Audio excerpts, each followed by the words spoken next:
पाकिस्तान के लिए इस सरकार में जब भी बीजेपी रही, इसने पाकिस्तान से समझौता ही करना चाहा और अच्छे संबंध बनाए। नमाजियों के ऊपर जूते बरसाए, उन्हें ठोकर मारी पुलिस में, तो वो एक बहुत घिनौना हरकत की गई है। बीजेपी सरकार के विरुद्ध जाएंगे। पेपर लीक हुआ है, कई लाख छात्र नौकरी पाने से वंचित रह गए, इनके पास इस चीज़ का उत्तर नहीं है। तो इन्होंने न्यूज़ चैनलों को एक नया मोड़ दे दिया, एक अचानक से नोटिफिकेशन जारी करके सीएए का। अगर देश की बात की जाए तो 1 लाख के आसपास लोगों ने आत्महत्या करी है। राष्ट्र के प्रत्येक जिले के अंदर एक नफरत भरी राजनीति करती है, जिससे कि सभी के अंदर नफरत भरे और एक तरफा वोट पड़े। सीएए जो बिल लागू हुआ है उसमें मुसलमानों के लिए फायदे की कई चीज नियम अनुसार है। तो मुस्लिम धर्म क्यों नहीं, सिर्फ एक अकेला टारगेट मुस्लिम धर्म को क्यों? केंद्र सरकार के द्वारा आज पूरे देश में जो है सीएए यानी कि नागरिकता संशोधन कानून के बिल को पास किया जा रहा है। वहीं अगर हम बात करें 2019 की, तो 19 के अंदर ये लागू होना था, जिसकी वजह से कोविड-19 की वजह से जो है इसे बढ़ा दिया गया है। सीएए यानी कि क्या बात है और किस तरीके से इसे लिया जा रहा है। अगर हम बात करें स्थानीय लोगों की क्या राय है, ये आप हमारे साथ जुड़िए और सुनिए कि उनका क्या कुछ कहना है। देखिए, वो जो सरकार के कदम है वो बहुत अच्छा कदम है। उसमें मुस्लिम समाज को कहीं ना कहीं बेनिफिट मिलेगा इस तरह का कि देखो, ज़्यादातर जो है हम परेशान हैं सिर्फ बांग्लादेशी से। पाकिस्तान से हमारा कोई वो नहीं है, न पाकिस्तान की तरफ से हम परेशान हैं। पाकिस्तान के लिए इस सरकार में जब भी बीजेपी रही, इसने पाकिस्तान से समझौता ही करना चाहा और अच्छे संबंध बनाए।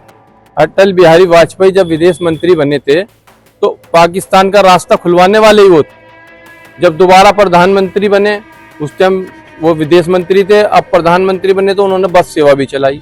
तो मुस्लिम समाज के लिए तो हमारे थोड़ा सा बंटवारा यही है कि हिंदू मुसलमान की बात ज़्यादा हो जाती है। अभी जैसे दिल्ली में नमाजियों के ऊपर जूते बरसाए, उन्हें ठोकर मारी पुलिस में, तो वो एक बहुत घिनौना हरकत की गई है। उसके लिए हम बीजेपी सरकार के विरुद्ध जाएंगे, क्योंकि वो मजहब को लेकर मामला है और वो अच्छा नहीं करा उन्होंने। बाकी हमारे जो राष्ट्रीय अध्यक्ष हैं माननीय ओम प्रकाश राजभर जी, वो कैबिनेट में मंत्री बने उत्तर प्रदेश में। अभी तक तो किसी भी पार्टी के किसी राष्ट्रीय अध्यक्ष का कोई बयान आया नहीं उनके खिलाफ, लेकिन मैं तो चाहे कोई पार्टी में रहे या न रहे, रखें या न रखें, लेकिन हम इस बात के विरुद्ध है कि वो जो घिनौनी हरकत हुई है उस पुलिस वाले को सस्पेंड नहीं करा जाए, उसे बिल्कुल बर्खास्त कर दिया जाए। ये अच्छा और बुरा खैर मेरे तय करने से नहीं होगा, ये तो जनता तय करेगी क्या अच्छा है क्या खराब है। अब उस कानून को हम ठीक से पढ़ लें और समझ लें, तब तय हो पाएगा क्या अच्छा है और क्या खराब है। एक चीज। दूसरी चीज ये, अगर वो जिस तरीके से बताया जा रहा है कि 2014 तक उसमें राहत दे दी गई है, तो 2014 का मतलब ये है कि वो फिर ठीक है भाई, हमें कोई दिक्कत नहीं है। दिक्कत तो उन लोगों को होगी जो वास्तविक घुसपैठिए हैं, जो वाकई हमारे देश की बुनियाद को खोदना चाहते हैं, उनको दिक्कत होगी। और उनको अगर भारत सरकार ढूंढ लेती है तो हम तो अप्रिशिएट करेंगे। अब चीज़ें थोड़ा सा असमंजस में है, क्योंकि अगर हम अपने एरियाज में आते हैं, मुस्लिम कम्युनिटी में जाते हैं, तो वहाँ इस चीज़ को लेकर बड़ा ज़्यादा विरोध है, क्योंकि उनको पता नहीं है कानून में क्या क्या चीज़ें हैं, क्या क्या शर्तें लगाई गई हैं। तो वो हम भी जान लें और फिर अपने अपने क्षेत्रों में बताएं, तो फिर तय कर पाएंगे कि इसमें अच्छा क्या है और ख़राब क्या है। ये जो आज नोटिफिकेशन जारी हुआ है सिटीजन अमेंडमेंट एक्ट, मैं इसका विरोध करता हूँ, क्योंकि इसके अंदर बताया गया है कि जो पड़ोसी मुल्क हैं अफ़गानिस्तान, पाकिस्तान, बांग्लादेश, तो उनमें जो हिंदू भाई हैं, जैन भाई हैं, पारसी भाई हैं, उन सबको जो डरा धमका के हमारे लोग रखते हैं, उनके लिए स्वतंत्रता, उनके लिए रास्ते खोले गए हैं कि वो आ जाएं और आके यहाँ के नागरिक बने। मगर मैं सरकार से पूछना चाहता हूँ कि अचानक जब चुनाव नज़दीक है 2024 लोकसभा का, ये इनको इसी टाइम क्यों याद आया?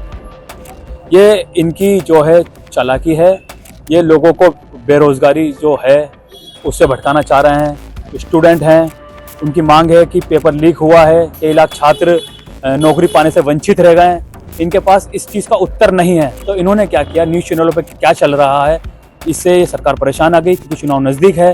तो इन्होंने न्यूज़ चैनलों को एक नया मोड़ दे दिया, एक अचानक से नोटिफिकेशन जारी करके सीएए का, जिससे कि लोगों को जो माइंड में, जो उनकी दिमाग में चले और लोग भूल जाएं कि नौकरी हमें मिलनी थी। हमने एग्ज़ाम दिया, रात दिन मेहनत करी, एक माँ ने अपने जेवर गिरवी रख दिए बच्चे की ट्यूशन फीस भरने के लिए, और वो जेवर ख़त्म हो गए ब्याज के अंदर। और जब आता है एग्ज़ाम देने का टाइम, वो एग्ज़ाम भी लीक हो गया। तो मैं कहना चाहता हूँ, पूरे 1 साल के अंदर अगर देश की बात की जाए तो 1 लाख के आसपास लोगों ने आत्महत्या करी है, चाहे इसमें किसान भाई हो या छात्र हो। तो ये भटकाने का काम है, मैं इसका विरोध करता हूँ। यदि इसको सरकार लागू कर रही है तो फिर मुसलमानों को इसमें मुसलमानों का विकल्प क्यों नहीं है, क्यों उन्हें वंचित किया गया? तो वही बात है कि ये सरकार राष्ट्र के प्रत्येक जिले के अंदर एक नफरत भरी राजनीति करती है, जिससे कि सभी के अंदर नफरत भरे और एक तरफा वोट पड़े। मगर ऐसा नहीं है, गठबंधन बहुत मजबूती के साथ उतर रहा है और समाजवादी पार्टी बहुत अच्छी मात्रा में यहाँ से सीट लाएगी उत्तर प्रदेश से, और हम प्रधानमंत्री का भी जो भी हमारा ऑप्शन होगा हम उसके साथ। सरकार का फैसला स्वागत योग्य है, मैंने पहले भी कहा। और जैसे कि सरकार ने जो अनगढ़ तरीके से, गलत तरीके से घुसपैठिए हमारे देश की बुनियादों को कमज़ोर करने का काम करते हैं लीगल तरीके से, उनका पहचान होगी और उन्हें देश से बाहर का रास्ता दिखाना पड़ेगा। और रहे हमारे समाजवादी पार्टी के साथी खड़े थे सिजाद भाई, उन्होंने कहा कि पेपर लीक का मामला है। पेपर लीक पर तुरंत माननीय मुख्यमंत्री जी ने जांच के आदेश दे दिए हैं, और जो दोषी करार होगा उसके विरुद्ध कार्रवाई भी होगी। और दोबारा रिन्यू करने के लिए इतनी जल्दी, पिछली सरकारों में आपने देखा होगा कि पिछली सरकारों में इतनी जल्दी पेपर का मामला दोबारा नहीं होता, 6 महीने के अंदर फिर पेपर के लिए सरकार ने आदेश दे दिए हैं। तो ये एक सरकार का एक गठन होना और जल्दी बच्चों के भविष्य के लिए सोचना, ऐसी सरकार बेहतरीन तरीके से ये सरकार काम बच्चों के भविष्य, उज्जवल भविष्य के लिए काम कर रही है। और हमारा यही मानना है कि सीए जो बिल लागू हुआ है उसमें मुसलमानों के लिए फ़ायदे की कई चीज़ नियम अनुसार है।